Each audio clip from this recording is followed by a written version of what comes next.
The Iranians launched the biggest ever assault into Israel since the wars that ended in the 1970s. But was it all staged? Welcome to Dave's Club, where we discuss all things conservative and patriot. I'm glad you're here. Peter Zayan, the political commentator, recently published a very interesting video on YouTube all about the attack on Israel by Iran. In a nutshell, this is what he said. Over 300 missiles and drones and an assortment of artillery rockets were fired into Israel. Some from Iran, some from Yemen via the Houthis, some from proxies in Syria, and some of the rockets from Hezbollah in Lebanon. Well, according to Zayan, this appears to be pure political theater. Within minutes of the launches, the Iranian government issued an official proclamation. We've achieved everything that we want, and it's all over. And let's just forget the whole thing. Okay, first off, according to Zayan, the Iranians do not give a crap about Gaza.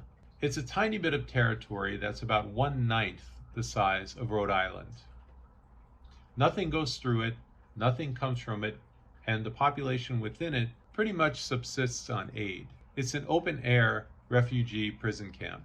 And it really doesn't matter to anyone in the region, unless they choose to make it matter. No one has interest there. Iranians have publicly referred to Hamas as animals, but everyone has chosen to assign some degree of value to it to justify their actions. As regards the Iranians, it's just a way to needle the Israelis. The Iranians have no interests in Gaza, but after the consulate bombing in Damascus, they don't want to appear weak, especially if they're losing senior commanders. And so they launched this assault, but it was the most telegraphed assault ever in the history of warfare. They announced specifically what they planned to do for several days in advance. The Iranians were saying exactly what sort of weapons they were going to use, where they are, where they're going to launch from, and what the flight path was going to be, so that the Israelis and their allies could be capable of shooting down as much as possible so that there wasn't any damage done, so that there would be no need for another layer of retaliation. And that's exactly what went down. Everything was intercepted. Not one person was killed. Damage was pretty much limited to what was hit by a few of those artillery rockets coming in from Hezbollah, and that was it.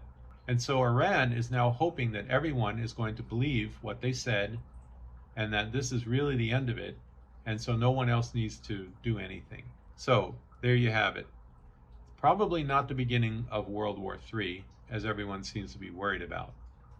Thanks to Peter Zayan for that update. That's it for today's show. Please hit the like and subscribe button. I crank these out every day, and you don't want to miss it. See you next time.